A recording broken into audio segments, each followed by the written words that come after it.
वालेकुम। आज हम आपका चैप्टर जो cell the fundamental unit of life है उसको करते हैं, कंप्लीट करते हैं। इसका एक पार्ट आ चुका है, फर्स्ट पार्ट आ चुका है।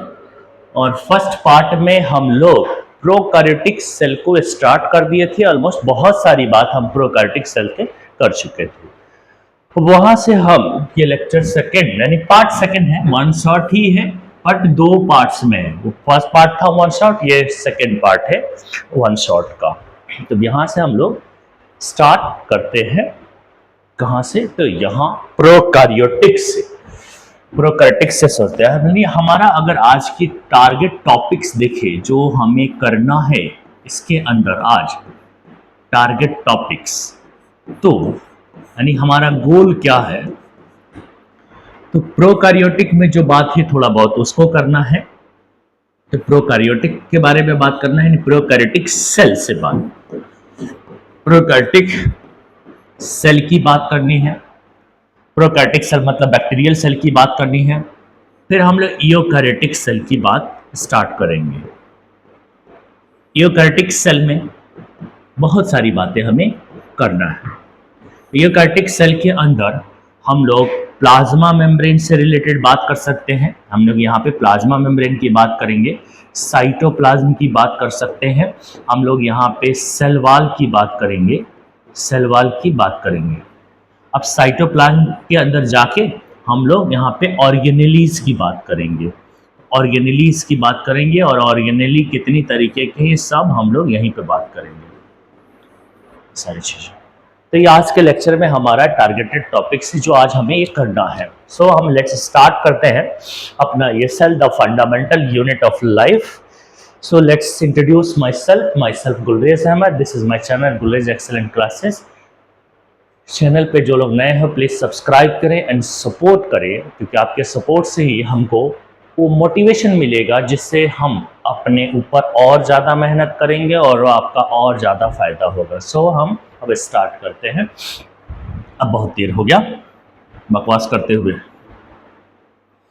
हमारा प्रोकैरियोटिक सेल चल रहा था। प्रोकैरियोटिक सेल में हम लोगों ने मेम्ब्रेन की बात कर ली थी कि प्रोकैरियोटिक सेल जो होता है उसमें तीन लेयर्स होता है। इनकी जो कवरिंग होता है, बॉडी कवरिंग जो सेल कवरिंग है उसके लिए इन्वेलप है, सेल कवरिंग या तुम इसको इन्वेलप का नाम दोगे। इसमें तीन लेयर्स होता है यानी तीन तरीके का इन्वेलप होता है। और तुम्हें मालूम है सबसे अंदर की तरफ प्लाज्मा मेम्ब्रेन है, फिर सेल वॉल है और फिर जो है ग्लाइकोकैलिक्स है, ग्लाइकोकैलिक्स है, आउटर मोस्ट है। ये आउटर मोस्ट है वो से रिप्रेजेंट कर रहा हूँ, ये मिडिल में होता है मैं एम से रिप्रेजेंट कर रहा हूँ, ये इनर होता है तो मैं इसको आई से रिप्रेजेंट कर रहा हूँ, जिसमें ये सारी। तो हमने ये सब कुछ कर लिया था। हमने इस प्लाज्मा मेम्ब्रेन के अंदर, इसके प्लाज्मा मेम्ब्रेन के अंदर कुछ इनफोल्डिंग थी उसकी भी बात कर चुके थे हम लोग, यहीं पे बात खत्म किया था। इनफोल्डिंग, दो तरह के इनफोल्डिंग होता है, एक होता है मेसोसोम्स, और मेसोसोम्स के इंपॉर्टेंस आपको पता चल गया था, मैंने बता दिया था। और दूसरा जो है आपको क्रोमेटोफोर को पढ़ना होता है इसके अंदर, क्रोमेटोफोर को पढ़ना होता है इसके अंदर। सो ये हमने कर लिया था। अब हम इस प्रोकैरियोटिक सेल के किसमें साइटोप्लाज्म के अंदर आते हैं या उसके सरफेस पे देखते हैं कि क्या क्या चीजें उसमें मिलती है।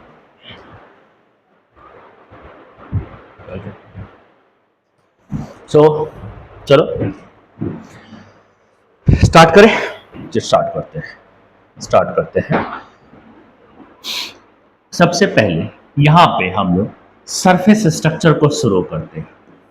जो इस बैक्टीरिया के अंदर इस प्रोकैरियोटिक सेल में सरफेस स्ट्रक्चर है उसको करते हैं। सरफेस स्ट्रक्चर जो है इन बैक्टीरिया प्रोकैरियोटिक में जो सरफेस स्ट्रक्चर है उसको करते हैं, जो सरफेस स्ट्रक्चर है उसको करते हैं।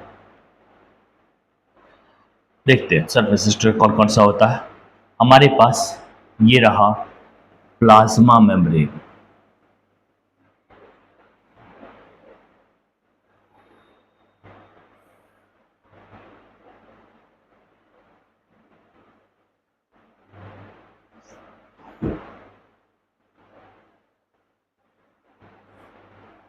सॉरी,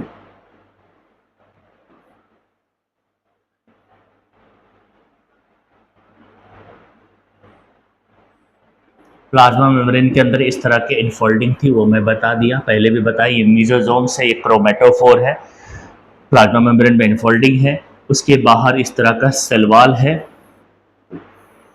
सेलवाल है, और उसके बाहर इस तरह का ग्लाइकोकैलिक्स है। यहां पे मैंने वो लेयर साबित कर दी है।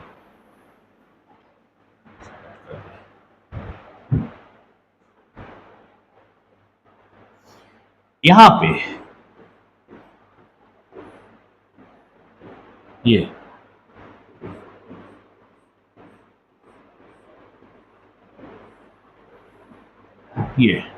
एक स्ट्रक्चर है, सरफेस स्ट्रक्चर। यहां पे भी एक सरफेस स्ट्रक्चर है। एक मिनट, इधर नहीं,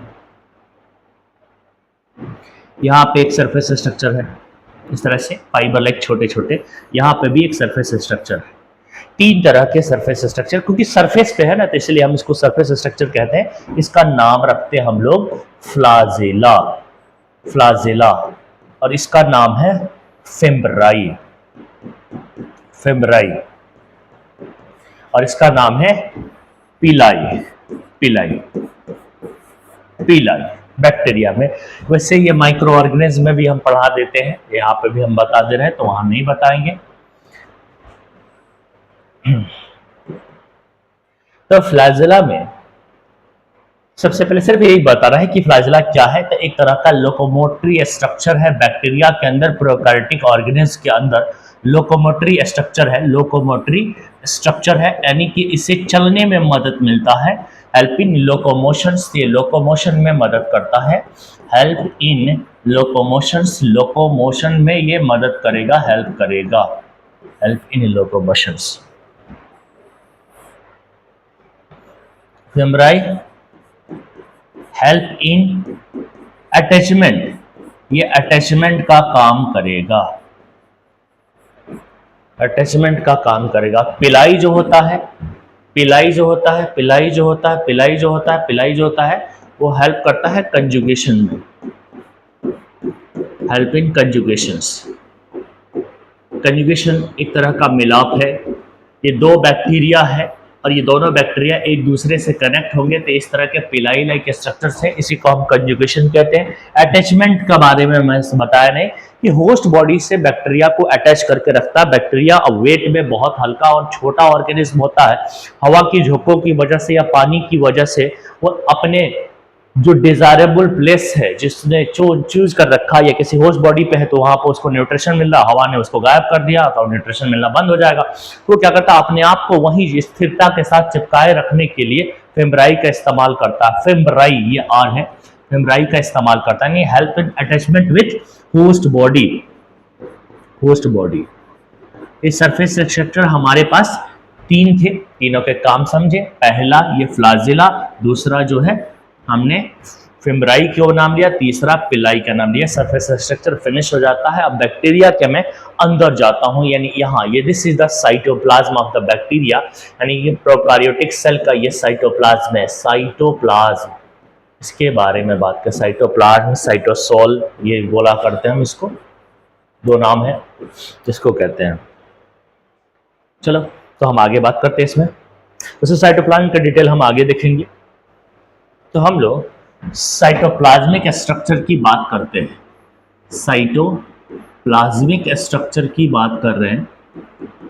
यहाँ पे जो साइटोप्लाज्म में पाए जाने वाले स्ट्रक्चर को हम साइटोप्लाज्मिक स्ट्रक्चर कहेंगे। तो ये बैक्टीरिया का ये मैं मान लेता हूँ कि ये साइटोप्लाज्म है।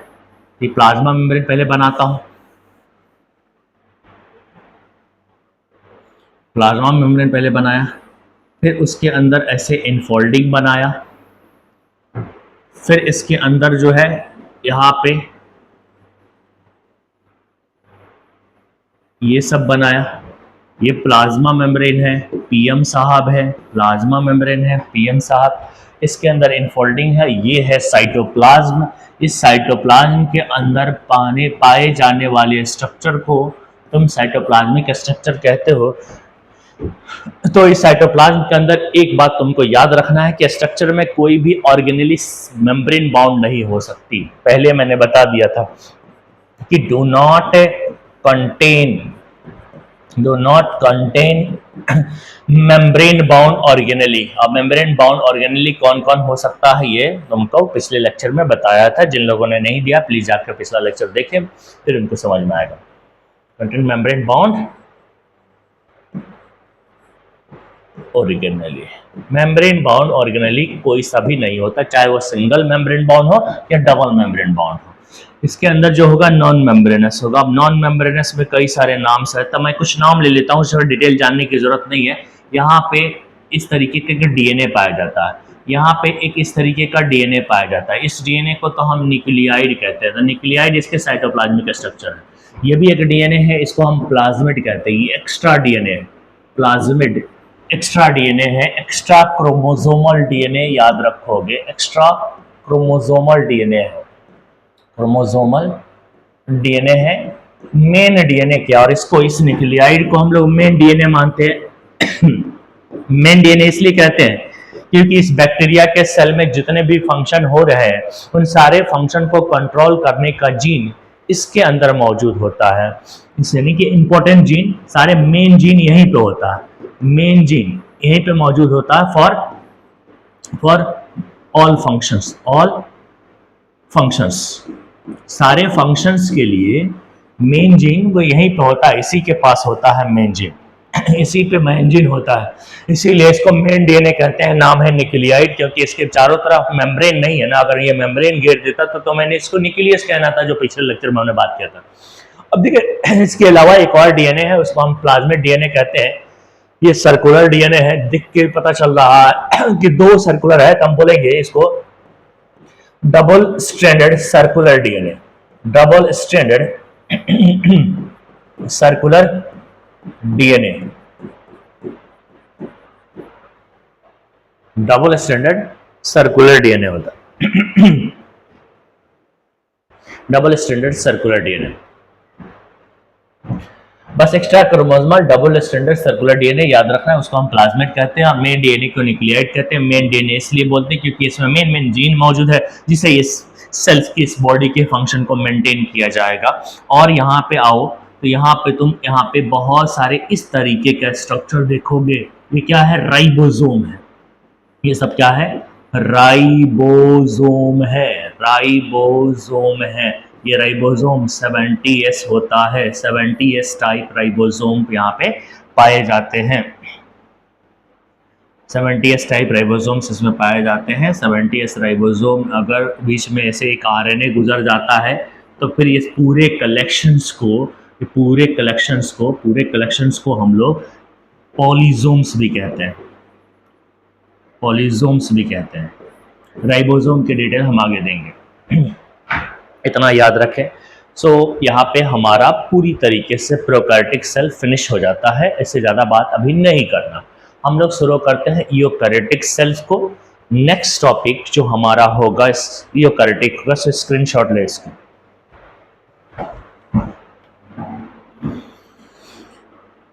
यूकैरियोटिक सेल्स,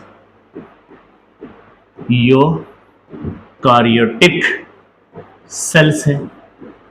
यूकैरियोटिक सेल एक ऐसा सेल जिसमें न्यूक्लियस होता है, एक ऐसा सेल जिसमें न्यूक्लियस होता है। न्यूक्लियस का क्या मतलब, ये है रहा आपका डीएनए, और डीएनए के बाहर इस तरीके से मेम्ब्रेन आ जाए तो मैं इसको न्यूक्लियस बोलूँगा, ये न्यूक्लियस है।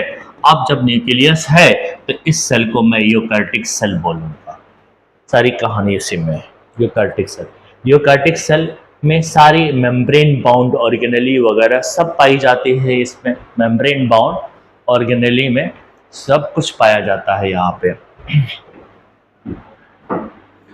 कोई हर तरह के ऑर्गेनेली इसके अंदर पाया जाता है। देखो यूकैरियोटिक सेल है, इसको हम प्लाज्मा मेम्ब्रेन कहेंगे, प्लाज्मा मेम्ब्रेन कहेंगे। लेकिन कुछ यूकैरियोटिक सेल ऐसे हैं जिनमें, कुछ यूकैरियोटिक सेल ऐसे हैं, ये यूकैरियोटिक सेल है, मैंने इसको यूकैरियोटिक सेल कहना है, ये यूकैरियोटिक सेल है। तो ऐसे मैंने डीएनए दिखाने हैं इसके अंदर, और न्यूक्लियस बना दिया, डीएनए बना दिया। और कुछ यूकैरियोटिक सेल ऐसे हैं, मैं कह रहा हूँ कि उसके बाहर इस तरीके का सेल वॉल भी मौजूद होता है, सेल वॉल वाले भी होते हैं, सेल वॉल भी मौजूद होता है उसके बाहर, कुछ यूकैरियोटिक सेल में नहीं होता है।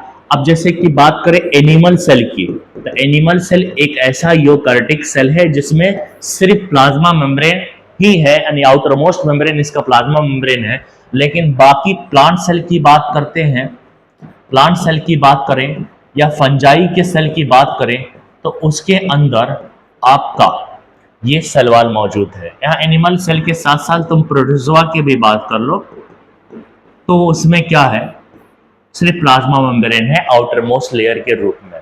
सेल वॉल में इन दोनों में सेल वॉल भी है, प्लाज्मा मेम्ब्रेन और सेल वॉल दोनों चीज मौजूद है इसके अंदर। क्या नाम है इन दोनों जानदारों के अंदर, फंजल सेल यानी फंजाई का सेल एंड प्लांट सेल्स, इस तरह के। सो लेट्स हम स्टार्ट करते हैं।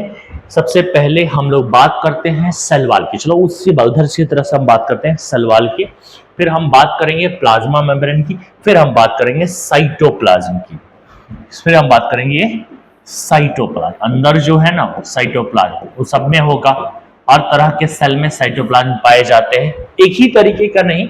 प्लाज्मा मेम्ब्रेन तो एक ही तरीके का होता है, लेकिन साइटोप्लाज्म बाकियों में होता है लेकिन एक तरीके का नहीं होता, अलग अलग तरीके का। साइटोप्लाज्म भी सब में होता है, तो उसके अंदर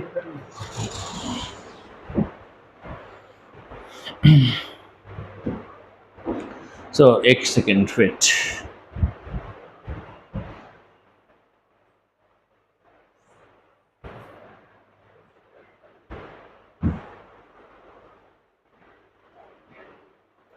आगे चलते हैं, एक एक करके बात करेंगे हम यूकैरियोटिक सेल्स के अंदर। यूकैरियोटिक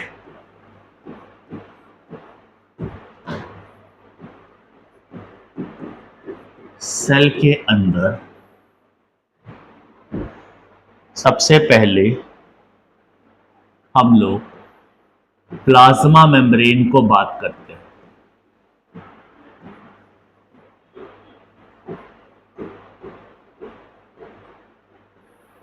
प्लाज्मा मेम्ब्रेन के बारे में हमने थोड़ा बहुत बात भी पहले भी कर ली है कि प्लाज्मा मेम्ब्रेन की अगर देखें कंपोजिशंस, सलवार नहीं है, हमने सलवार करना था, पहले प्लाज्मा मेम्ब्रेन कर ले तो उसके बाद हम सलवार करेंगे। तो कंपोजिशन मतलब किस चीज से प्लाज्मा मेम्ब्रेन बना है, तो उसके अंदर मेनली दो ही चीज है, lipid plus protein. Lipid plus protein. Lipid 52% होता है, सॉरी लिपिड 40% होता है, और प्रोटीन का परसेंटेज जो होता है 52 होता है, 52 होता है। लिपिड बाइलेयर के फॉर्म में होता है, इसे बाइलेयर के फॉर्म में, ये लिपिड का लेयर बना, लिपिड का ऐसे लेयर बना इस तरह से, ये लिपिड लेयर है, ये लिपिड है, एक phospholipid phospholipid phospholipid phospholipid phospholipid. ये जो लिपिड होता है ना, एक खास तरह का स्ट्रक्चर है, उसको हम बोलते हैं फॉस्फोलिपिड। अब ये फॉस्फोलिपिड फॉस्फोलिपिड फॉस्फोलिपिड बोलते हैं, और फॉस्फोलिपिड की सूरत ऐसी होती है, ऐसे बहुत सारे फॉस्फोलिपिड एक लेयर में अरेंज हो गए, तो हम उसको बोल के आ रहे हैं लिपिड लेयर बोल रहे हैं, हम लोग उसको लिपिड लेयर मिल रहा है। और फिर एक दूसरा लेयर भी बन जाता है इस तरीके से, एक दूसरा लेयर भी बन सकता है एक दूसरे से,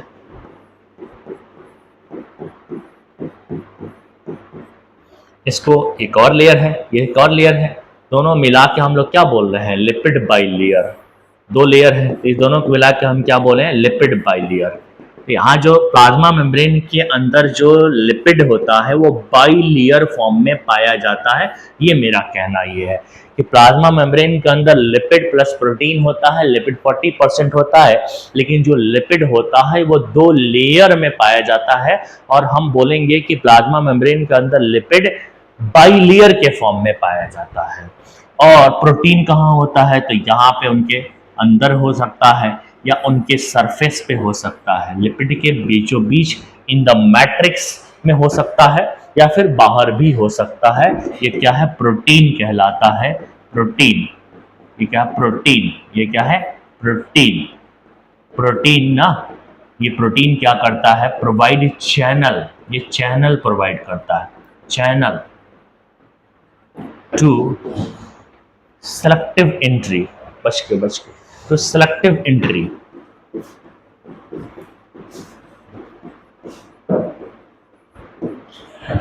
तो चीजें सेलेक्ट हो के जाती है, और ये सिलेक्शन जो होती है चीजों की, वो इस प्रोटीन की बनाई हुई मेम्ब्रेन के थ्रू, चैनल के थ्रू होती है। इसके यहाँ पे अगर बात करें तो खैर हम लोग प्लाज्मा मेम्ब्रेन के स्ट्रक्चर शायद प्रीवियस लेक्चर में भी कर चुके होंगे, थोड़ा सा अभी हमने किया।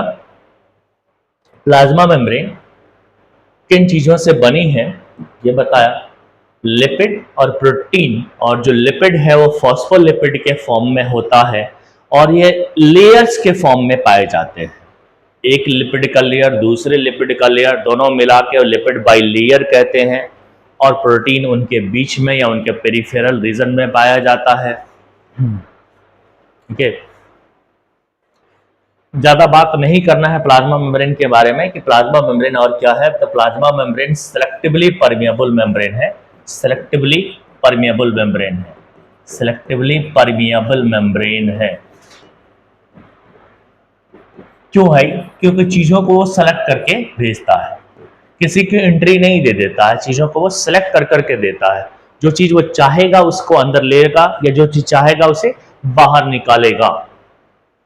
हर चीज नहीं कि जो चाहे उठ के चला जाए, ऐसा क्यों? क्योंकि यहाँ पे गार्ड बैठा हुआ है, यहाँ पे ये इसी के थ्रू चीजें आएगी या इसी के थ्रू जाएगी, इसको हम कहते हैं चैनल। और ये चैनल किस चीज से बना है? प्रोटीन। यानी due to presence of protein plasma membrane decide कि क्या चीज अंदर जाना है, क्या चीज बाहर जाना है, what exist and what entry, ये सारी चीजें डिसाइड करके ही ये भेजता है, क्योंकि इसके अंदर प्रोटीन प्रेजेंट है। तो मैं बोलूंगा कि सेलेक्टिवली परमिएबल मेम्ब्रेन इसीलिए है, सब कुछ को परमिट नहीं देता, इसलिए सेलेक्टिवली परमिएबल मेम्ब्रेन इसीलिए बोलते हैं हम इसको, क्योंकि इसके अंदर प्रोटीन मौजूद है, प्रेजेंस ऑफ प्रोटीन सिलेक्ट करके भेजेगा। और लिपिड तो कुछ जाने ही नहीं देगा, लिपिड तो जाने ही नहीं देता, वो तो जाने की कोशिश नहीं। ये कुछ आयंस है, कुछ वाटर है जो लिपिड से पास हो सकता है। सोचे कि नहीं चलो ये तो इजाजत नहीं दे रहा, हम यहां से निकल लेते हैं, तो ऐसा कुछ है नहीं, ये तो किसी को नहीं जाने देता, बस वाटर को जाने देता, क्योंकि उसको रोक नहीं पाता, गैसेज वगैरह को जाने देता है, उसको रोक नहीं पाता। बस इतना ही पढ़ना है, इसमें ज्यादा नहीं पढ़ना है। एंट्रेंस पॉइंट ऑफ व्यू से तो बहुत ही कम पढ़ना होता है अकॉर्डिंग टू 9th एंट्रेंस देखे, लेकिन 9th रेगुलर को भी हम लेते हुए चल रहे हैं, तो थोड़ा सा हम ज्यादा बात इसलिए कर देते हैं। अब हम लोग ना इस यूकैरियोटिक के अंदर सेल वॉल को पढ़ेंगे, सेल वॉल को पढ़ते हैं, सेल वॉल। इस यूकैरियोटिक सेल के अंदर हम लोग सेल वॉल की बात करेंगे, सेल वॉल की बात करेंगे। और सेल वॉल सारे यूकैरियोटिक सेल में नहीं होता, जैसे मैंने अभी बोला कि किसमें नहीं होता, एनिमल सेल के अंदर नहीं होता, absent in animal cells, absent in animal cells, animal cell के अंदर नहीं होता है, एनिमल सेल के अंदर नहीं होता है क्या? सेल वॉल नहीं होता। उसके अलावा जितने भी यूकैरियोटिक सेल है वो उसमें हो सकता। एनिमल सेल के अलावा एक और नाम याद रखो कि प्रोटोजोन सेल में भी नहीं होता, प्रोटोजोन सेल में भी नहीं होता, यानी प्रोटोजोआ के अंदर भी सेल वॉल नहीं पाया जाता है। अमीबा के अंदर, हम ये प्रोटोजोआ के एग्जाम्पल तो तुम्हें पता होगा, वो से माइक्रो ऑर्गेनिज्म के अंदर। और एग्जाम्पल की प्रोटोजोआ में कौन कौन है? Amoeba, paramecium, लेशमानिया, euglena, paramecium. ये एनिमल तो नहीं है, लेकिन एनिमल की तरह इनका सेल है। पैरामीशियम, यूग्लेना, लेशमानिया, जिससे कलादार वगैरह होता है, ये सारे प्रोटोजोआ है। एनिमल नहीं है, लेकिन एनिमल लाइक सेल है इनके पास, क्योंकि दोनों में ही प्लाज्मा सेल वॉल है नहीं है। Outermost membrane plasma membrane ही है। तो मैं कुछ सेल वॉल की बात करूं, और सेल वॉल में सबसे पहले मैं अगर प्लांट सेल की बात, प्लांट सेल वॉल की बात करूं, इसमें प्लांट सेल वॉल की बात करूं, तो plant cell wall cellulosic cell wall है। प्लांट के अंदर पाए जाने वाले सेल वॉल को हम लोग प्लांट सेल वॉल कहते हैं। ये मेरे पास प्लांट सेल है, इसके बाहर जो सेल वॉल है उसकी मैं बात करूं, उसको प्लांट सेल वॉल बोलेंगे। ये क्या? प्लांट सेल वॉल है, इसके बाहर जो सेल वॉल है इसे, इसको मैं प्लांट सेल वॉल बोल रहा हूँ, और ये सेलुलोज का बना हुआ है। ये क्या है? सेलुलोज का बना हुआ है, made up of cellulose, made up of cellulose. ये सेलुलोज का बना हुआ है, सेलुलोज का बना हुआ है, मेड अप ऑफ सेलुलोज। और भी चीजें होती हैं, लेकिन तुमको सिर्फ इतना ही याद रखना है कि प्लांट सेल वॉल सेलुलोज का बना हुआ है। वैसे हम और ज्यादा बात कर सकते हैं, अकॉर्डिंग टू क्लास 9 के हिसाब से हम और ज्यादा बात कर सकते हैं इसके अंदर, लेकिन उसके लिए आप टिश्यू ही पढ़े तो ज़्यादा बेहतर है। 9th रेगुलर में ही आए तो उसमें ज़्यादा आपको ये सही है, क्योंकि वहाँ पे मैंने बताया है कि सेल वॉल यहाँ पे दो प्रकार का हो सकता है, primary cell wall and secondary cell wall. पर अगर 9th एंट्रेंस के बहुत है कि सेलुलोज का बना हुआ है। अगर वही बैक्टीरिया का सेल वॉल पूछ ले कि बैक्टीरिया का सेल वॉल किस चीज़ से बना हुआ है, वो भी मैंने बता दिया था पिछले में। बैक्टीरिया सेल वॉल किस चीज़ का बना हुआ है? बैक्टीरिया का सेल वॉल बना हुआ है आपका किसी से? Chemically peptidoglycan, peptidoglycan.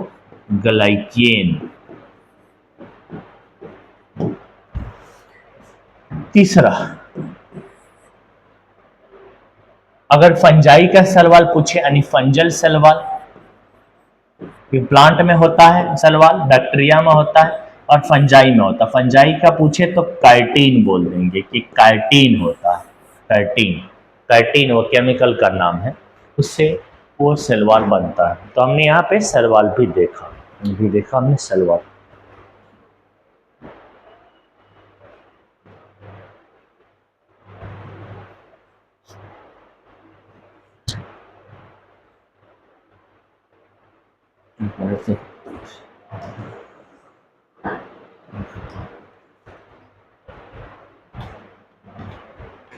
ले लिए, चलो बाद में लिखते रहना लिखने के बहुत टाइम मिलेंगे, सुनते जाओ सब। अब साइटोप्लाज्म, यूकैरियोटिक के cytoplasm, cytoplasm in eukaryotes, cytoplasm fluid content है, एक तरीके का लिक्विड पदार्थ, लिक्विड लाइक है, नॉट ए कंप्लीट लिक्विड है, फ्लूइड कंटेंट, या फिर हम कहेंगे सेमी फ्लूइड बोलते थे ज्यादा, जेली लाइक सब्सटेंस है, पूरी तरह से फ्लूइड नहीं है, जेली लाइक सब्सटेंस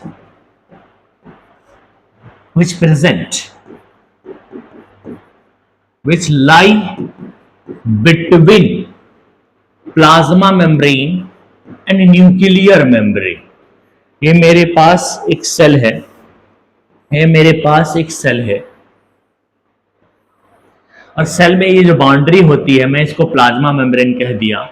अंदर न्यूक्लियस मौजूद है, यहाँ पे ये न्यूक्लियस है, और उसके मेम्ब्रेन को, डबल मेम्ब्रेनस ऑर्गेनेली है, स्ट्रक्चर है, उसके मेम्ब्रेन को हम क्या कहते हैं? Nuclear membrane, annum.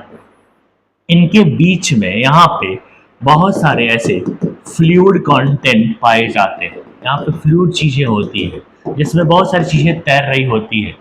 इसको हम लोग क्या बोल रहे हैं? साइटोप्लाज्म बोल रहे हैं, हम इसको बोल रहे हैं साइटोप्लाज्म।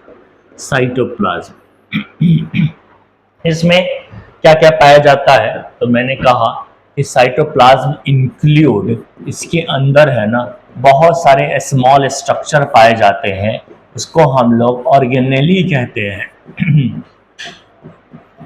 बहुत सारे प्रोटीन्स पाए जाते हैं, बहुत सारे तरीके का एंजाइम मिल सकते हैं, एंजाइम्स होते हैं, इसीलिए बहुत सारे तरीके का बायोकेमिकल रिएक्शंस होता रहता है।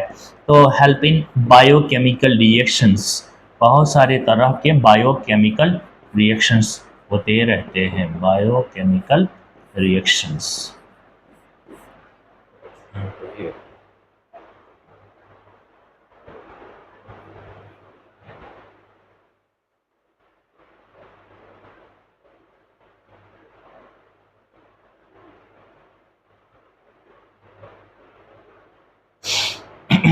चलो याद दो, लिखने का नहीं। अब सबसे पहले साइटोप्लाज्म के अंदर पाए जाने वाले ऑर्गेनेली यानी सेल ऑर्गेनेली को पढ़ते हैं। ये क्या है? तो ये small cell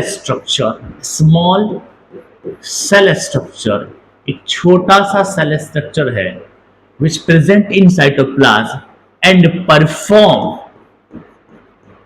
perform a specific function उसको हम लोग सेल ऑर्गेनेली कहते हैं। डेफिनेशन से ही पता चल रहा होगा कि एक सेल है और उस सेल के अंदर ये न्यूक्लियस है और यहाँ पे उसका साइटोप्लाज्म है, इस साइटोप्लाज्म के अंदर बहुत सारे स्ट्रक्चर तैर रहे होते हैं। ये एक स्ट्रक्चर है, ऐसा कुछ स्ट्रक्चर है, इस तरीके के कुछ स्ट्रक्चर है। ये सब क्या है? तो कहलाते हैं सेल ऑर्गेनेली। बनाए स्मॉल सेल स्ट्रक्चर जो कहाँ पे साइटोप्लाज्म में मौजूद है और एक खास काम करते हैं। ऐसे बेकार पड़े रहेंगे तो हम इसको नहीं सेल ऑर्गेनेली नहीं करेंगे। ऐसे अगर कोई डस्ट है, कोई ऐसी दूसरी चीज है, कोई बाहर की चीज, कोई एजेंट अगर कोई काम नहीं कर रहा तो हम उसको सेल ऑर्गेनेली नहीं कह सकते। सेल ऑर्गेनेली के लिए पहले छोटा होना चाहिए, साइटोप्लाज्म में होना चाहिए और कोई ना कोई काम करता हुआ होना चाहिए। ये सेल ऑर्गेनेली जो है ना, जो हमें पढ़ना है, ये सेल ऑर्गेनेली वो 3 तरह के पढ़ना होता है। कुछ सेल ऑर्गेनेली में कोई मेम्ब्रेन नहीं होता है, उसे हम कहते हैं non membranous cell organelle. Non membranous cell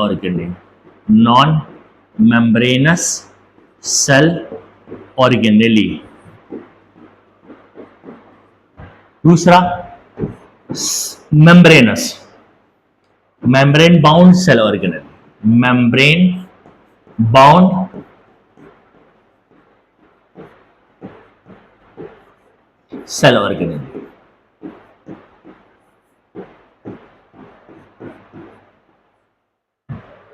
non membranous किसी भी मेम्ब्रेन, कोई भी मेम्ब्रेन नहीं है, नहीं मेम्ब्रेन है लेकिन लिपिड का नहीं बना, इसलिए हम उसको नॉन मेम्ब्रेनस मानते हैं।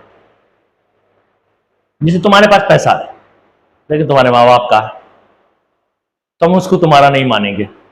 पैसा तो है लेकिन तुम्हारा अपना नहीं है, तो वो किसी काम के लिए दिए होंगे, ये थोड़े ना कहेंगे उड़ा डालो,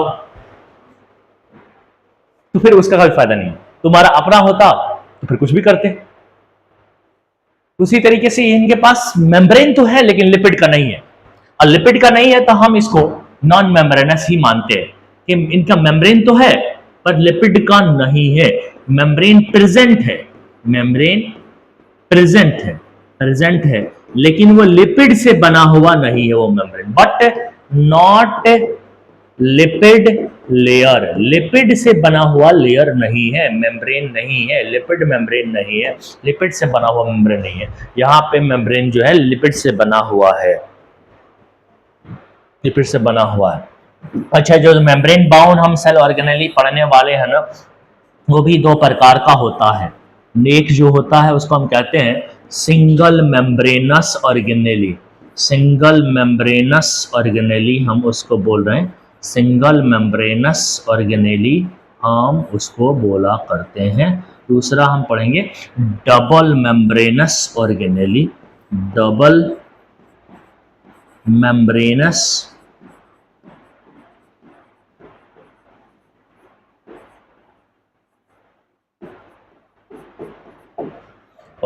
single membranes organelle and double membranous organelle. 2 तरह के ऑर्गेनेली है मेम्ब्रेन बाउंड, एक नॉन मेम्ब्रेनस, यानी कुल मिला के हमारे पास 3 तरह के सेल ऑर्गेनेली मिल रहे हैं। एक बिल्कुल कोई मेम्ब्रेन नहीं है, मतलब लिपिड का कोई भी मेम्ब्रेन नहीं है, एक में सिंगल है और एक में डबल है। तो अब सेल ऑर्गेनेली हमारे पास 3 प्रकार का हो जा रहा है, 3 प्रकार का हो रहा है, 3 टाइप्स का हो रहा है। फिर से अगर मैं सेल ऑर्गेनेली के फिर से कहूं और टाइप्स की बात करूं तो अब तीनों को अलग अलग करके ऐसे लिखते हैं, इस तरीके से लिखते हैं। 3 तरह के होते हैं सेल ऑर्गेनेली, 3 टाइप्स के होते हैं। The number 1 non membranes. सबसे पहली चीज कि नॉन मेम्ब्रेनस होता है, दूसरी चीज सिंगल मेम्ब्रेनस होता है,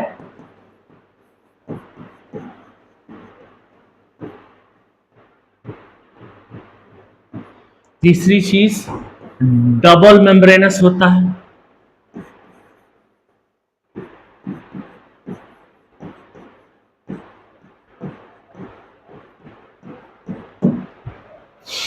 डबल मेम्ब्रेनस होता है, non membranes, single membranes and double membranous. तीन बना दिया हमने। नॉन मेम्ब्रेनस में नाम लेंगे हम, एक नाम लेंगे राइबोसोम को, राइबोसोम का, राइबोसोम। दूसरा है हमारे पास सेंट्रियोल और तीसरा है न्यूक्लियोलस। ये तुम याद करोगे, आरसीएन, आरसीएन याद करे होगे, आरसीएन यहां पे,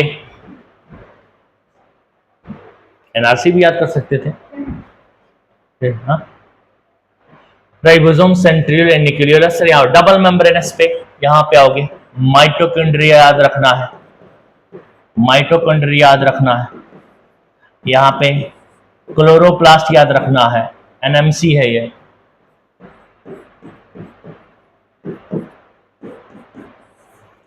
और यहां पे न्यूक्लियस याद रखना है।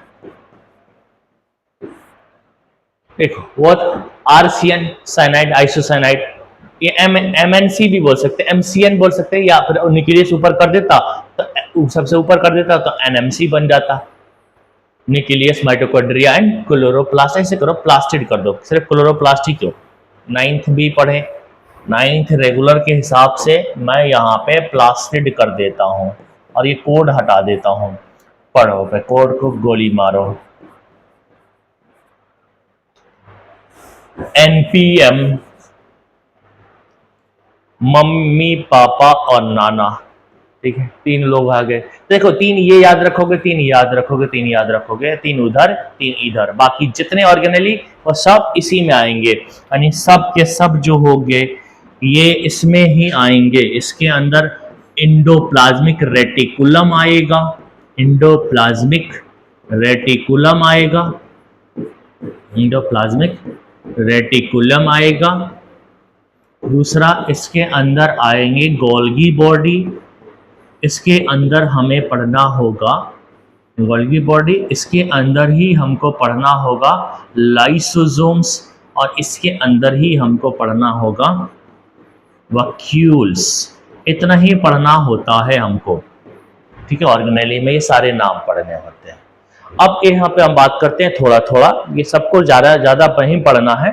अगर तुम बात करें इनकी ना, इन दोनों की, तो इनमें बस इतना ही याद रखना कि ये केवल प्रेजेंट एनिमल सेल, सिर्फ एनिमल सेल में ही पाए जाते हैं, एनिमल सेल, एनिमल सेल में ही पाए जाते हैं, किसी और में नहीं पाए जाते हैं। और इनका काम सेल डिवीजन का है, ये सेल डिवीजन करते हैं, सेल को डिवाइड करने में मदद करते हैं। Cell division, help in cell division, नहीं तो तुम गलत करो को, help in cell division, help in cell division, cell division करने में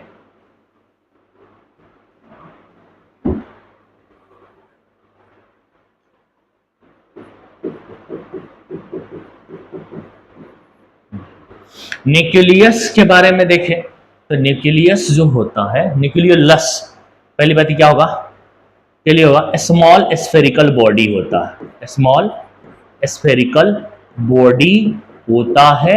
और ये न्यूक्लियस में पाया जाता है, प्रेजेंट इन न्यूक्लियस, हम वहीं पे बात करेंगे, प्रेजेंट इन न्यूक्लियस। जब हम न्यूक्लियस को पढ़ेंगे तो वहीं पे हम बात करेंगे। चलो अब हमें बचकर है तो राइबोसोम। इसमें अब राइबोसोम को हमें अलग से बात करना ही पड़ेगा क्योंकि उसमें बातें बहुत है, और लिखने के लिए आपको क्या करना है, वीडियो देखना है और फिर उसको रोक के स्क्रीनशॉट लेके फिर लिखना या उसे याद कर लेना है। तो उससे पहले मोबाइल खरीदना पड़ेगा।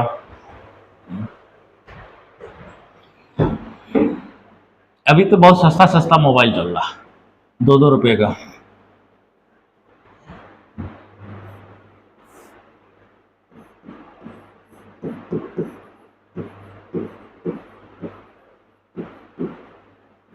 राइबोसोम्स नॉन मेम्ब्रेनस ऑर्गेनेली है, इसको हम लोग प्रोटीन फैक्ट्री भी कहते हैं, उसे हम प्रोटीन फैक्ट्री भी कहते हैं। ताले की फैक्ट्री में ताला बनता है, तो प्रोटीन फैक्ट्री में क्या बनता होगा? प्रोटीन बनता होगा। देखिए नॉन मेम्ब्रेनस होता है, हमने अभी देखा भी किसमें था, किसके लिस्ट में था, नॉन मेम्ब्रेनस में टॉप पे ही था। नॉन मेम्ब्रेनस है, कोई मेम्ब्रेन नहीं, मतलब लिपिड का नहीं है। प्रोटीन फैक्ट्री है। स्मॉलेस्ट ऑर्गेनेली के नाम से भी जाना जाता है, ये स्मॉलेस्ट ऑर्गेनेली के नाम से जाना जाता है। और ये दूसरे ऑर्गेनेली में पाया जाता है, तो ऑर्गेनेली विद इन ऑर्गेनेली भी हम इसको बोलते हैं। ऑर्गेनेली विद इन ऑर्गेनेली भी हम इसको बोलते हैं, ऑर्गेनेली। राइबोसोम के अंदर दो सब यूनिट होता है, इसके अंदर दो सब यूनिट्स होता है, दो सब यूनिट्स होता है, एक स्मॉलर सब यूनिट और एक लार्जर सब यूनिट। स्मॉलर सब यूनिट और एक लार्जर सब यूनिट।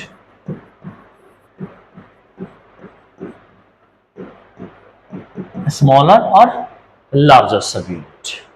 एक चीज छूट गया थोड़ा सा, एक मैं क्या करता हूं, इसकी डिस्कवरी किसने की, ये तो करो ना। ये चूहे बिल्ली वाला क्वेश्चन तो तुम लोगों में ज्यादा पूछता है कि इसकी डिस्कवरी किसने की, नाम क्या है इसका। राइबोसोम में जिसने डिस्कवरी किया उसका नाम जॉर्ज बुश नहीं, जॉर्ज पलेड नाम है, जॉर्ज पलेड नाम है। ठीक है, सन मुझे खुद याद अभी नहीं आ रहा, लेकिन जरूरी नहीं। स्मॉलर सब यूनिट एंड लार्जर सब यूनिट। अरे तुम लोग बोल सकते हो, तुम्हारी आवाज नहीं आएगी, कैंसलेशन है इसमें, सिर्फ मैं ही बोलूंगा तो ही सुनाई देगा, ये सब कुछ नहीं आएगा।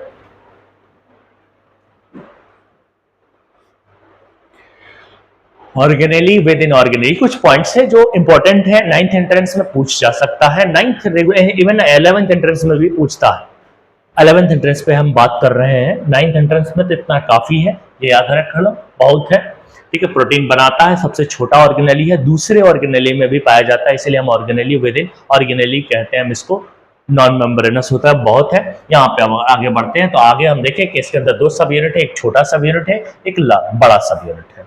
ये दोनों सब यूनिट जब अलग होते हैं तो इनएक्टिव रहते हैं, अभी ये दोनों इनएक्टिव स्टेट में है, लेकिन ये जब आपस में मिल जाते हैं, मैग्नीशियम 2+ आता है, एक मैग्नीशियम आयन है, ऐसे लिखते हैं मैग्नीशियम आयन को, मैग्नीशियम आएगा और इन दोनों को ऐसे अटैच कर देगा एक दूसरे से, तो फिर ये हो जाएंगे क्या, एक्टिव हो जाएंगे, ये हो जाएंगे एक्टिव। और जब एक्टिव हो जाते हैं तो क्या करते हैं, प्रोटीन बनाना शुरू कर देते हैं, active for protein synthesis, protein synthesis.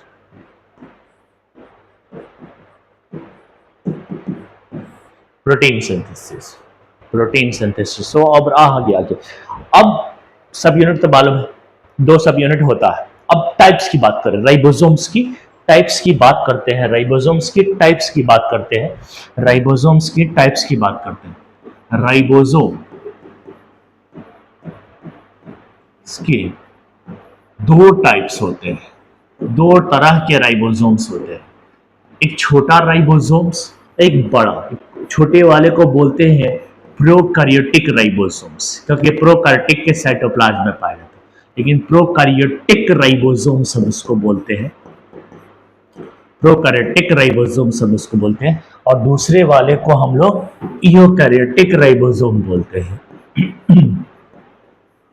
Eukaryotic ribosomes बोलते हैं। जो प्रोकैरियोटिक राइबोसोम है उसको हम और क्या बोल सकते हैं, 70S बोल सकते हैं, और 80S इसको बोल सकते हैं। एस इसका, एक एस का फुल फॉर्म यहां पर आता है स्वेडबर्ग कांस्टेंट या सेडिमेंटेशन कांस्टेंट, एक मेजरेबल यूनिट है, या फिर हम इसको सेडिमेंटेशन कोफिशिएंट बोलते हैं।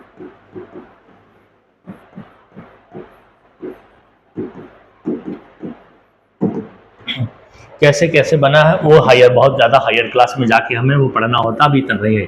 प्रोकैरियोटिक राइबोसोम्स और यूकैरियोटिक राइबोसोम्स के नाम याद रखो। वैल्यू क्या है, 80S है, एक का 70S है। इसके अंदर जो दो सब यूनिट हो गए, दो सब यूनिट तो होगा भाई, राइबोसोम में दो सब यूनिट होते ही होते हैं, चाहे वो कोई सा भी क्यों ना हो, ये हो चाहे वो हो। इसमें जो दूसरा दो सब यूनिट है, उसमें जो स्मॉलर वाला है उसको हमने 30s नाम दिया हुआ है, और जो बड़ा वाला है उसको 50s नाम दिया हुआ है, और यहाँ पे जो है स्मॉलर को 40s नाम दिया हुआ है और बड़े वाले को 60s नाम दिया हुआ है यहाँ पे। ये पैसा थोड़ी ना है कि तुम भी मिला लिए, तुम्हारे रूम पार्टनर मिला लिए, मिला मिला के 80 रुपया हो गया, वो बर्गर खा के आ गए, ऐसा बिल्कुल नहीं है। यहाँ पे और भी है, ये लकड़ी की तरह है, जैसे लकड़ी तुम लेके आए ना, दो लोग लकड़ी लेके आए, अब दोनों ने मिलाया, लाते के साथ जोड़ नहीं सकता, इधर से थोड़ा काटो, थोड़ा इधर से काटो, और फिर जब बराबर होगा तब जाके जोड़ेंगे। तो ये जब जोड़ेंगे तो कटेगा भी, छोटे भी होगा, फ्यूज भी होगा, उसमें भी जाएगा ये, तो ये 70-80 आएगा। वहाँ पे देखो, वहाँ तो 100 हो जा रहा, फिर भी 80s आ रहा है। मैं कहा ना, बर्गर खाने वाला पैसा नहीं है। ये बताओ, बर्गर कितने खा लेते हो एक संडे में? एक। और बर्गर के अलावा क्या खाते हो? और किस नहीं? और पानी पूरी। लड़की वाली बात तो रहनी चाहिए।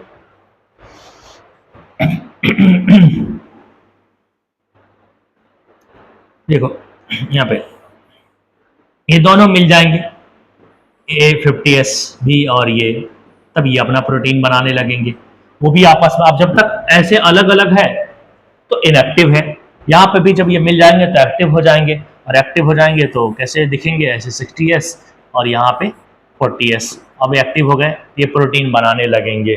तो सब यूनिट के नाम याद रखना कि प्रोकार्योटिक सब यूनिट में कौन कौन से हैं, यूकार्योटिक सब यूनिट में कौन कौन से, ये कहाँ कहाँ पाया जाता है। तो देखो कहाँ पाया, present in cytoplasm of prokaryotes, present in cytoplasm of prokaryotes, cytoplasm of prokaryotes. अब सिर्फ हम वहीं पे नहीं बोलेंगे, हम लोग कहाँ पर और बोलेंगे, हम लोग बोल देंगे आपके माइटोकॉन्ड्रिया में भी देखे हैं हमने इसको, सिर्फ ये, और क्लोरोप्लास्ट में भी देखे हैं हमने इसको।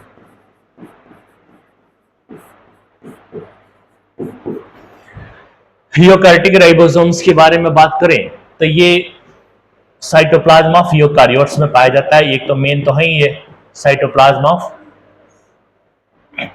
यूकार्योट्स में मिलेगा, न्यूक्लियस के अंदर मिल जाएगा, एंडोप्लाज्मिक रेटिकुलम के अंदर मिल जाएगा, ER कह लेते हैं हम शॉर्ट में, ये सब उनके अंदर मिल जाएगा। लोकेशन जानना जरूरी था, सो हमने जान लिया। अब हम लोग इस नॉन मेम्ब्रेनस ऑर्गेनेली से छुटकारा पा लिए। छुटकारा पाने के बाद हम पहुंचेंगे सिंगल मेम्ब्रेनस ऑर्गेनेली के ऊपर बात करेंगे। सिंगल मेम्ब्रेनस ऑर्गेनेली के ऊपर बात करेंगे। सिंगल मेम्ब्रेनस ऑर्गेनेली के ऊपर बात करेंगे। सिंगल मेम्ब्रेनस ऑर्गेनेली में कौन कौन आता है, कौन कौन आता है, तो हमें मालूम है। सबसे पहले हम नाम किसके लेंगे? एंडोप्लाज्मिक रेटिकुलम का काम करेंगे, एंडोप्लाज्मिक रेटिकुलम का काम करेंगे। ER,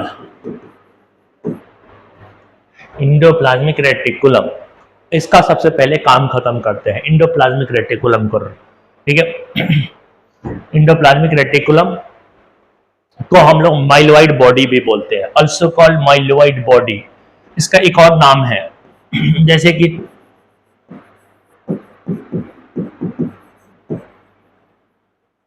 किसी का नाम मुन्ना होता है, पूरी दुनिया में मुन्ना थोड़ी ना है, उसके घर वाले मुन्ना बुला रहे होंगे या बबुआ बुला रहे होंगे, जो भी बुला रहे हैं, पूरी दुनिया वाले नहीं बुलाएंगे कि नहीं चल अलीगढ़ में आगे वहां पे बबुआ इधर आओ, ऐसा तो बोलेंगे नहीं, वो घर वाले बोलेंगे। इसलिए माइलोइड बॉडी इसका नाम तो है, अल्सो कॉल्ड माइलोइड बॉडी, लेकिन कहाँ पे?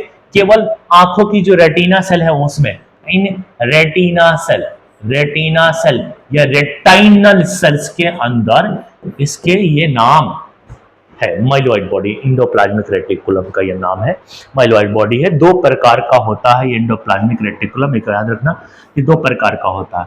इस तरीके का पहली बात है, एंडोप्लाज्मिक रेटिकुलम के एक बारे में एक बात कह दूं कि ये कैसा होता है, इसको सबसे पहली बात कि पॉटर ने पहली बार उसको ऑब्जर्व किया था, फर्स्ट टाइम इसी ने ऑब्जर्व किया था 1945 में ऑब्जर्व किया था।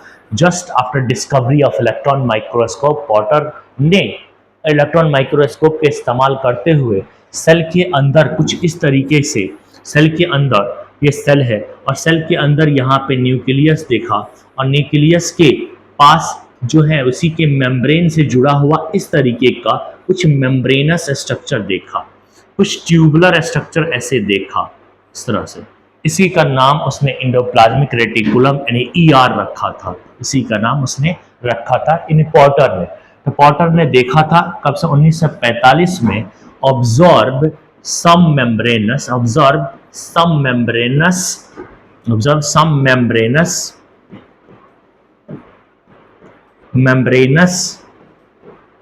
tubular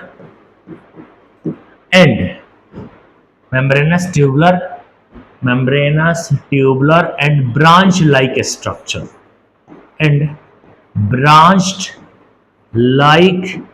structure उसको हम लोग क्या बोलते हैं, उसको हम लोग बोलते हैं कॉल्ड इंडोप्लाज्मिक रेटिकुलम, और उन्होंने इसका नाम इंडोप्लाज्मिक रेटिकुलम रखा।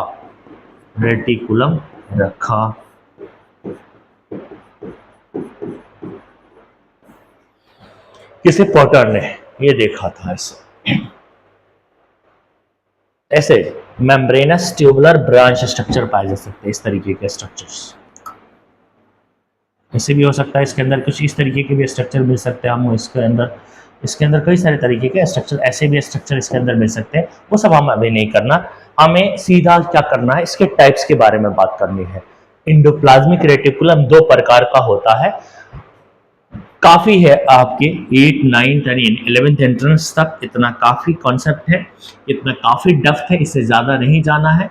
मैं यहाँ पे बात कर रहा हूँ ईआर मतलब इंडोप्लाज्मिक रेटिकुलम के टाइप्स के बारे में बात करता हूँ। तो ईआर यानी इंडोप्लाज्मिक रेटिकुलम हमें दो प्रकार का मिलता है, एक को कहता हूँ RER रफ इंडोप्लाज्मिक रेटिकुलम है, और दूसरे को कहता हूँ स्मूथ इंडोप्लाज्मिक रेटिकुलम SER है, स्मूथ इंडोप्लाज्मिक रेटिकुलम।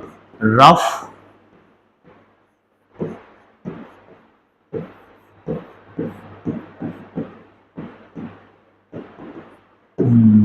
रेटिकुलम है, और इसमें हम कहेंगे smooth endoplasmic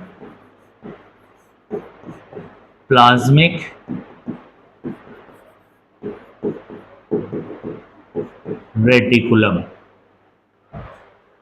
rough endoplasmic reticulum and smooth endoplasmic reticulum, RER and SER, दो नाम से। अगर तुम न्यूरॉन की बात करो तो उसमें ये rough endoplasmic reticulum also called Nissl's granules, वहां पे ये नेजल्स ग्रेन्यूल्स के नाम से भी जाना जाता है। नेजल्स ग्रेन्यूल्स इन न्यूरॉन्स, इन नर्व सेल, अगर नर्व सेल में देख रहे हैं, न्यूरॉन के अंदर देख रहे हैं, तो ये नेजल्स ग्रेन्यूल्स है। स्मूथ इंडोप्लाज्मिक रेटिकुलम का भी कई सारे नाम से इसको हम बोलते हैं सार्कोप्लाज्मिक रेटिकुलम, सार्कोप्लाज्मिक रेटिकुलम भी इसका नाम रखा गया है, लेकिन सिर्फ मसल्स में, रेटिकुलम इन मसल्स, सिर्फ मसल्स में ऐसा हुआ है, मसल सेल में ऐसा, यानी मसल्स के अंदर स्मूथ इंडोप्लाज्मिक रेटिकुलम को सार्कोप्लाज्मिक रेटिकुलम करते हैं, और इसको रफ इंडोप्लाज्मिक रेटिकुलम को नेजल्स ग्रेन्यूल्स बोलते हैं। इसके पास यहाँ पे जो है ना, ये वाला जो रफ इंडोप्लाज्मिक रेटिकुलम, ये रफ इसीलिए है क्योंकि इसके जो सरफेस पे तुम देखोगे ऐसे इस तरीके के ऐसे ग्रेन्यूल्स मिलेंगे तुम्हें, ये ग्रेन्यूलर स्ट्रक्चर होते हैं, ग्रेन्यूल्स मिलेंगे तुमको, ग्रेन्यूल्स, और इसको हम लोग क्या बोलते हैं, राइबोसोम्स, इसको हम ribosomes, granular particles, granular particles ribosome होता है। अब जहां राइबोसोम होगा उसका काम प्रोटीन बनाने का हो जाएगा, तो उसका काम प्रोटीन बनाने का हो जाएगा, उसका काम प्रोटीन बनाने का हो जाएगा। देखो प्रोटीन बनाने का हो जाए। अब राइबोसोम आ गया, इसका मतलब इसका रोल क्या हो गया कि ये हेल्प इन प्रोटीन सिंथेसिस, तो प्रोटीन बनाएगा। यानी रफ एंडोप्लाज्मिक रेटिकुलम का फंक्शन क्या है, रफ एंडोप्लाज्मिक रेटिकुलम का ये फंक्शन लिख रहा हूं, फंक्शन काम रोल क्या लिख रहा हूं, रफ एंडोप्लाज्मिक रेटिकुलम का हेल्प इन प्रोटीन सिंथेसिस, और प्रोटीन से फिर एंजाइम भी बन जाता है, तो हम बोल देते हैं कि एंजाइम इनडायरेक्टली देखा जाए तो enzyme synthesis. Enzyme is nothing but, बस वो क्या है, प्रोटीन ही है। ये हो सकता है, इसका क्या काम हो सकता है, इसकी भूमिका क्या हो सकती है, क्या बना सकता है, तो ये बनाएगा। अगर इसके रोल को तुम चेक करो, पहली बात यहाँ पे कोई राइबोसोम नहीं मौजूद होता है, इसके जो मेम्ब्रेन देखोगे ना एकदम खाली होता है, खाली होता है। तो यहाँ पे कहते हैं कि नो राइबोसोम्स प्रेजेंट। अगर राइबोसोम नहीं है तो प्रोटीन नहीं बनाएगा, ये बात तय हो गया। नो राइबोसोम प्रेजेंट, अगर राइबोसोम नहीं है तो प्रोटीन नहीं बनाएगा, ये बात फिक्स हो गया। No ribosome synthesis, no ribosome, तो नो प्रोटीन नहीं बनाएगा, तो फिर ये क्या बनाएगा, तो ये क्या करेंगे, लिपिड बनाएगा। Help in synthesis of lipid, help in synthesis of lipid, ये लिपिड बनाएगा। ये ठीक है, स्टीराइड बनाएगा, स्टेरॉयडल हार्मोन, विटामिन्स बनाएगा। और क्या कर सकता है ये, और क्या कर सकता है, और क्या कर सकता है ये, इसके अलावा ये क्या क्या कर सकता है, तो ये बनाएगा, लिपिड बनाया, स्टीराइड हार्मोन होता है, एस्ट्रोजन, प्रोजेस्टेरोन, टेस्टोस्टेरोन स्टेरॉइड से बना हुआ हार्मोन है। ये स्टेरॉइड से क्या बनेगा, स्टेरॉइड हार्मोन, स्टेरॉइड मतलब बनाना, वो भी लिपिड का एक फॉर्म ही तो है स्टेरॉइड हार्मोन। यानी इससे ही बनेगा क्या, एस्ट्रोजन बनता है, इससे प्रोजेस्टेरोन बनता है, इससे बाद में, और एस्ट्रोजन, टेस्टोस्टेरोन, ये जितने सेक्स हार्मोन है वो इसी से बनते हैं, टेस्टोस्टेरोन हार्मोन, सब इसी से स्टेरॉयडल हार्मोन होते हैं। अब आगे क्या होता है कि ये स्टोर कैल्शियम, क्या करते हैं, store calcium in muscle cell, muscle cell में एक कैल्शियम को स्टोर करता है, ठीक है। ये कहीं कहीं पे फेजोसाइटोसिस का रोल भी प्ले करता है, मैक्रोफेजेस का रोल भी करता है। अगर तुम लिवर के अंदर बात करो ना, तो डिटॉक्सिफिकेशन ऑफ ड्रग्स का भी काम करता है। ये डिटॉक्सिफिकेशन ऑफ ड्रग्स, ड्रग्स जो होता है उसका असर को बेअसर कर देता है, उसको डिटॉक्सिफिकेशन कहते हैं। डिटॉक्सिफिकेशन ऑफ ड्रग्स कहाँ पे, तो लिवर के अंदर, इन लिवर सेल, और लिवर में कुफर सेल नहीं याद रखना उतना। यहाँ पे तुम्हारा ये एंडोप्लाज्मिक रेटिकुलम फिनिश होता है। पॉज करो, स्क्रीनशॉट लो, और आगे गोल्गी बॉडी, थक गए, गोल्गी बॉडी, गोल्गी बॉडी, ये 1898 में इसकी डिस्कवरी, यानी पहली बार कैमिलो गोल्गी ने इसको देखा था, कैमिलो गोल्गी ने इसको देखा था 1898 में। कैमिलो गोल्गी ने इसको देखा था, कहाँ, सेल में देखा था। ये सेल है, और सेल ये न्यूक्लियस है, इसके पास एंडोप्लाज्मिक रेटिकुलम होता है, ये था, लेकिन उसने देखा नहीं था। थोड़ा दूरी पे इस तरीके से ऐसे बहुत सारे फ्लैट वेसाइकल्स उसको नजर आए, उसी का नाम उसने गोल्गी बॉडी रख दिया। इसी का नाम इसने गोल्गी बॉडी, जीबी का शॉर्ट फॉर्म क्या बनेगा, जीबी ही तो बनेगा। इसी का नाम इसने गोल्गी बॉडी रखा, जीबी रखा, इसी के नाम। बहुत सारे वेसाइकल्स नजर आए, इस तरीके से देखा उसने, इस तरीके के कई सारे एनिमल सेल के अंदर। जब वो एक उल्लू के नर्व सेल पे काम कर रहा था तब देखा था।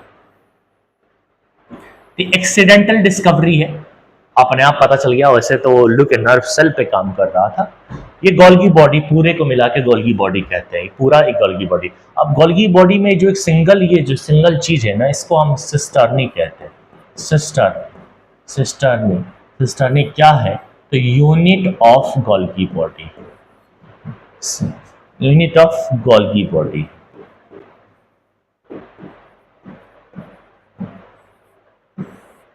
पूरे को गोल्गी बॉडी कह रहे हैं। अभी गोल्गी बॉडी की जो सिस्टर्नी है ना, नंबर ऑफ सिस्टर्नी वेरिएबल होता है, नंबर ऑफ सिस्टर्नी वेरिएबल होता है। अब वेरिएबल मैं कह रहा हूं नंबर ऑफ सिस्टर्नी है, नंबर ऑफ सिस्टर्नी है, ये वेरिएबल होता है। नंबर ऑफ सिस्टर्नी है, ये कैसा होता है, वेरिएबल होता है, अलग अलग होता है। अगर प्लांट में बात करें तो प्लांट के अंदर सिंगल सिस्टर्नी होता है, सिंगल सिस्टर्नी होता है, और एनिमल के अंदर मेनी सिस्टर्नी होता है, मेनी सिस्टर्नी होता है।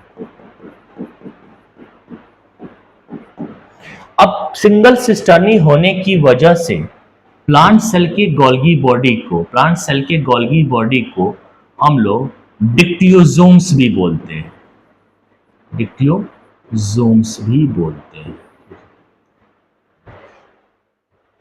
बाकी अब गोल्गी बॉडी का रोल देखो, इसका रोल क्या क्या होता है, क्या क्या रोल होता है इसका। पैकेजिंग ऑफ मटेरियल का रोल होता है, मटेरियल को पैक करता है तो पैकेजिंग ऑफ मटेरियल होता है, इसीलिए लोग इसको पोस्ट ऑफिस ऑफ सेल भी बोलते हैं। पैकेजिंग ऑफ मटेरियल, लोग इसको पोस्ट ऑफिस ऑफ सेल भी बोलते हैं, पोस्ट ऑफिस ऑफ सेल भी बोलते हैं। पैकेजिंग, मॉडिफिकेशन ऑफ मटेरियल होता है,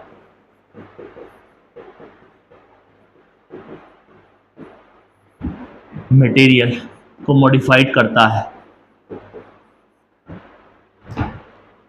और भी मैंने बहुत सारे काम बताए हुए हैं, चलो एक नाम और लिखा देते हैं। कहते हैं formation of modified protein, information of glycoprotein, formation of glycoprotein. इस तरीके से यानी कि प्रोटीन को ग्लाइको बना के, यानी अपने अंदर से कार्बोहाइड्रेट को जोड़ के उसको मॉडिफाइड कर दिया, तो मॉडिफिकेशन किया उसने ये मटेरियल।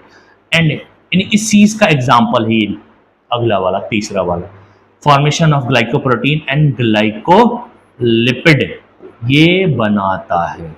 और मतलब इसी चीज़ को हम कहेंगे मॉडिफिकेशन ऑफ मटेरियल करता है, पैकेजिंग करा इसने। और क्या करना है गोल्गी बॉडी, मेन इसका जो काम होता है ना वो सेल सिक्रीशन है। मेन काम, जो मेन रोल है वो है cell secretions, secretions. Golgi body का मेन काम सिक्रेशन होता है। गोल्गी बॉडी और भी बहुत सारे काम करते हैं, लेकिन इतना आपके एंट्रेंस पॉइंट ऑफ व्यू से मैक्सिमम है, मोर देन एनफ है, इससे ज़्यादा नहीं पढ़ना चाहिए। एक काम और कि इसी गोल्गी बॉडी ने लाइसोसोम को पैदा किया, तो पांचवा कि प्रोड्यूस लाइसोसोम्स, इसने ही लाइसोसोम्स को पैदा किया, प्रोड्यूस लाइसोसोम्स। चलो तो फिर हम नेक्स्ट पार्ट में मिलते हैं, पार्ट थर्ड के अंदर, और उसमें हम लोग लाइसोसोम्स, वैक्यूल्स, माइटोकॉन्ड्रिया और न्यूक्लियस और प्लास्टिड्स की बात करते हैं। बाकी फिनिश हो जाएगा ये चैप्टर थोड़ी देर बाद। ओके, तो जाइए, खुश रहिए, पढ़ाई कीजिए, बर्गर खाइए, बर्गर।